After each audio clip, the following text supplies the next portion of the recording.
मित्रांनो नमस्कार. बघा काल शिवसेना या राजकीय पक्षाचा 59वा वर्धापन दिन हा पार पडला.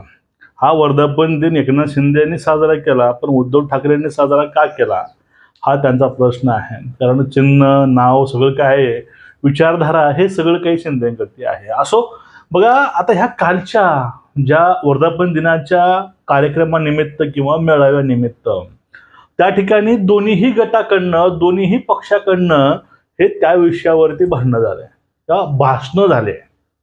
भांडण शब्द का वापरला? भांडण शब्द हा ठाकरेंच्या सोबत जे आहे त्या लोकांच्या भाषणाला आणि ठाकरेंच्या भाषणामुळं मी हा भांडण शब्द या ठिकाणी मला वापरावा वाटला म्हणून तो वापरला.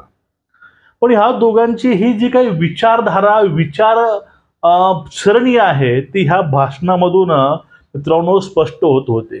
माणसाच्या जे पोटात आहे ते ओठावरती येतं आणि ओठावरती आहे ते लोकांसमोर तो व्यक्ती व्यक्त करत असतो. आता जे काही काल झालं होतं ह्या कालच्या सगळ्या भाषणावरती देवेंद्र फडणवीसांना प्रश्न विचारला गेला. त्यावेळेस फडणवीसांनी एका वाक्यात विषय संपवला. त्यांनी सांगितलं, अशा बोलबच्चन असलेल्या लोकांवरती मला काही बोला वाटत नाही किंवा मी ह्या लोकांना उत्तर देऊ वाटत नाही. म्हणजे यांची काय पातळी आहे हे एका वाक्यामध्येच देवाभाऊनी अगदी स्पष्ट करून सांगितले. आता शहाण्याना शब्दाचा मार म्हणतात, हा मार शेल्यात घालून हा देवाभाऊनं दिलेला आहे. आता बघा त्यामध्ये भाषणामध्ये मगरुरी, अहंकार ज्या ह्या गोष्टी होत्या ह्या प्रत्येक गोष्टी ठाकरेंच्या भाषणामधून त्यांच्या सोबतीच्या भाषणामधून ही प्रकर्षानं जाणवल्या. तोच अहंकार, ती मगरुरी, ती मीपणा आणि तोच बोलण्याचा एक म्हणजे आघात तो त्याच्या भाषणामध्ये आढळून आला. आणि धमक्या, अर्वाच्य भाषा हे त्यांची नेहमी सुरू असतेच, पण ते पातळी गाठून त्यांनी हे उद्बोधन त्या सभेला केलं. पण उलट एकनाथ शिंदेंनी संयम सोडला नाही. मितभाषी, जेवढं आवश्यक आहे तेवढंच उत्तर आणि उत्तर हे समर्पक आणि लॉजिकल द्यायचा प्रयत्न या ठिकाणी केला. आता तुम्हाला प्रश्न असं पडला असेल की हे सगळं नेमकं असं का होतं? एक व्यक्ती शांत बोलतो, एक व्यक्ती मोठ्यानं अग्रेसिव्ह होऊन बोलतो, कारण काय?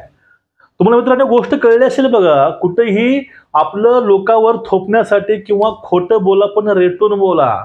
जो व्यक्ती चुकीचा असतो तो मोठा कांगावा करतो आणि ते आपलंच कसं खरं आहे लोकांवरती दादायचा प्रयत्न हा मोठ्या मोठ्यानं वरडून करतो.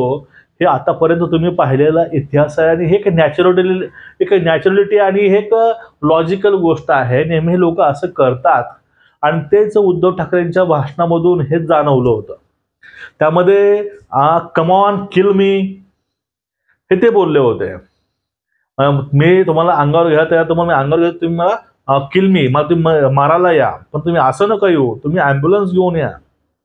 तुम्ही ॲम्ब्युलन्स घेऊन याल पण तुम्हाला जायला हे परत ॲम्ब्युलन्स लागेल, तुमची आम्ही अशी अवस्था करू. ह्यावरती एका वाक्यातच उत्तर दिलेले शिंदे साहेबांनी, मरे हुए को क्या मारना. ज्या लोकांना, ज्या पक्षाला लोकांनी विधानसभेमध्ये जागा दाखवून दिली आहे त्या लोकांना परत आपण काय मारणार? या लोकांना तरी लोकांना संपवलंय. ह्या लोकांना शिवसैनिकांनी किंवा जनतेने संपवलंय हे उघडपणे एकाच वाक्यामध्ये आणि संयमी आणि शांत स्वभावामध्ये हे शिंदेंनी मित्रांनो त्या ठिकाणी हे दाखवून दिले. त्यांचं म्हणणं असं होतं की वाघाचं कातडं पांघरून लांडगा कधी वाघ होत नाही. हे अगदी बरोबर आहे. हिंदुत्वाचं सोंग घ्यायचं आणि आम्ही कसे हिंदुत्वाचे पुजारी आहोत, रक्षक आहोत हे दाखवून द्यायचं. हे दाखवल्यानंतर कोणी मित्रांनो हिंदुत्ववादी होत नाही. कारण यांना पण एक चान्स आला होता, यांना पण एक संधी होती.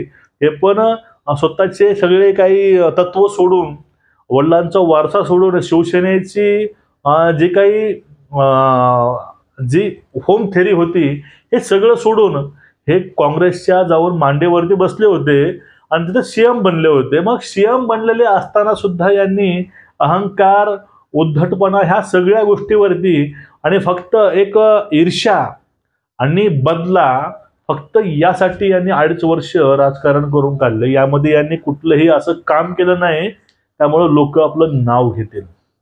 यांनी ह्या 2.5 वर्षामध्ये फक्त केलं काय, कधी हिंदूंचे वरती अपशब्द बोलणे, हनुमान चालिसा असेल, राम मंदिर असेल, रामराम म्हणणे असेल, किंवा जे राणा दाम्पत्य आहे यांना अटक करणे असेल, हनुमान चालिसा म्हणली म्हणून त्यांच्यावरती राजद्रोह दाखल केला असेल. यांच्याच काळामध्ये ते साधूचा हत्याकांड झाला पालघरामध्ये, ते मोठी घटना घडली. हे नेमकं सगळे प्रकरण यांच्याच राज्यामध्ये झालेले आहेत. बाळासाहेबांची विचारसरणी काय होती, विचारधारा काय होती, आणि ती विचारधारा हे कितीपत पुढे घेऊन आले हे पूर्ण महाराष्ट्राने याची डोळा याची देही बघितलेलं आहे. बाकीचे घोटाळे सोडून द्या, मनपाचे घोटाळे काय हे तर भरपूर झालेले आहेत त्यावेळेस. पण नेमकं एवढे करून ज्या वेळेस काही एक गट आपली विचारधारा वाचवण्यासाठी, बाळासाहेबांचं स्वप्न हे टिकवण्यासाठी जो काही टोकाचा निर्णय घेतो, हा निर्णयाचं लोकांनी स्वागत सुद्धा केलंय. हे आपल्याला विसरून चालणार नाही. सत्तेसाठी सर्व जे काही खुट्टीनं टांगून हे लोक गेले होते. बाळासाहेबांचे विचार, ज्याने मराठी माणसाला त्याने धोका दिला, मराठी माणसाची आणि हिंदुत्वाशी ज्याने गद्दारी केली, त्या माणसाला ह्या सगळ्या गोष्टीवरती बोलायचा अधिकार आहे का, असेही या ठिकाणी प्रश्न शांत आणि अतिशय संयमी भाषेमध्ये एकनाथ शिंदे यांनी त्या ठिकाणी आपल्या भाषणामध्ये व्यक्त केले. एकीकडे उद्धव ठाकरेंचं भाषण ऐकताना नेहमी अरोगन्स असेल किंवा एक उद्धटपणा, एक असं आरमुटपणा त्या ठिकाणी बोलण्यामध्ये आढळला होता. पण एकीकडे शिंदेचं भाषण ऐकताना फक्त विकास आणि शांतता, संयमी भाषा हेच या ठिकाणी पाहायला मिळाले. त्याच ठिकाणी बघा समजून येतं नेतृत्व खरंच कुठलं लोकांसाठी आहे. आता याच्यामध्ये बोलत असताना यांनी स्वतःच 2-3 वेळ जिरवून घेतली होती. एके वेळेस ते बोलले होते की नरेंद्र मोदी हे भाजपचे पंतप्रधान आहेत, ते भारताचे नाही, भारताला पंतप्रधान नाही. सर्वोच्च पदावरती, संविधानाच्या एक पदावरती एखादा व्यक्ती आहे, त्या व्यक्तीविषयी अशा गोष्टी बोलणं, किंवा त्यांनी आमचे लोक मागितले सरकारची बाजू मांडण्यासाठी, त्यांनी आम्हाला भीक मागितली, म्हणजे आमच्याशिवाय ती होऊ शकलं नसतं हे यांनी दाखवायचा प्रयत्न केला. कारण भारताचे सर्व पक्षीय डेलिगेशन हे पूर्ण जगामध्ये पाठवले होते, फक्त शिवसेनेचे पाठवले नव्हते. तरी शिवसेनेला फोन आला होता, शिवसेनेला फोन करून विचारलं, यांच्या विचारण्यावरून त्या ठिकाणी पाठवलं होतं, तरीही ते आता असे बोलतात. म्हणजे देशाशी ह्यांचं काही संबंध आहे का, तिथं असा एक प्रश्न होतो मित्रांनो. कारण पहलगामची घटना घडली होती त्यावेळेस हे लंडनला थंड व्हायला गेले होते. पण लंडनला असताना यांनी पहलगाम घटनेवरती कधी आपलं मत व्यक्त केलं नाही किंवा स्टेटमेंट काहीच केलं नाही. एवढी मोठी घटना घडली, यावरती काहीही न बोलणारे राजकीय पक्षाचे नेते असतील तर ते उद्धव ठाकरे. आणि ह्या लोकांना या विषयावरती बोलायचा काय नैतिक अधिकार आहे का, इथं हा एक प्रश्न पडतो. हे गोष्टीही यांच्या भाषणामधूनच आढळून आल्या. आणि नितेश राणेला बोलताना ते बोलले होते की पेंग्विन सारखी उंची. आता पेंग्विन आहे कुणाला म्हणतात महाराष्ट्रामध्ये हे सगळ्याला माहिती आहे. आणि ज्यावेळेस उद्धव ठाकरेंनी नितेश राणेचं वर्णन पेंग्विन म्हणून केलं, त्यावेळेस आदित्य ठाकरे यांना भीती वाटली असेल की आता माझा बाप माझीच इज्जत काढत आहे स्टेजवरती. कारण पेंग्विन हे कुणाला म्हणतात हे पूर्ण महाराष्ट्राला माहिती आहे. ठीक आहे. आता युती करण्यासाठी आता यांना दारोदार फिरावं लागतं, हे सगळं काही मित्रांनो सांगून जातं. एवढी मर्दाची या ठिकाणी हा विषय आलता. हे जे सगळे आहेत हे मर्द आहेत, बाकी कोणी मर्द नाही महाराष्ट्रामध्ये.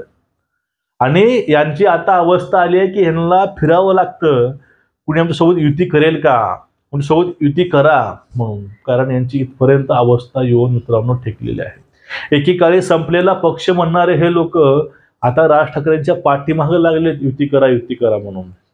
आणि हे सुद्धा या ठिकाणी शिंदे साहेबांनी सांगितलेलं आहे. हे दोन्हीही भाषणं, दोन्हीही विचार जर पाहिले गेले तर तुम्हाला काही वेगळं सांगायची गरज नाही. सगळं काय आहे ते क्लिअर आणि समोर आहे. आणि एक तुम्हाला मी वाक्य सांगतो, उद्धव ठाकरे बोलले की राजाच्या मनात आहे तेच होणार आणि तेच मी करणार. राजाच्या मनात काय आहे ते राज्याने 2024 मध्ये विधानसभेला सांगितलंय. आता परत ह्या महानगरपालिकेला सांगाल राज्य त्याच्या मनामध्ये काय आहे ते. तुम्ही सांगायची मुळीच काहीच गरज नाही, तुम्ही फक्त शांत राहा. मित्रांनो, नेमकं नेतृत्व कसं असावं हे कालच्या भाषणामधून तुम्हाला जाणवलं असेल. त्यामुळे तुम्ही काल अजून परत दोघांचे हे भाषण तुम्ही ऐकून घ्या, तुम्हाला पूर्ण क्लिअर होऊन जाईल. आणि तुम्हाला ह्या व्हिडिओच्या माध्यमातून तुम्हाला चांगलं वाटलं असेल तर व्हिडिओला शेअर करा, चॅनलला सबस्क्राईब करा, बेल आयकॉन त्याच्यात कमेंट करायला मात्र विसरू नका. नमस्कार.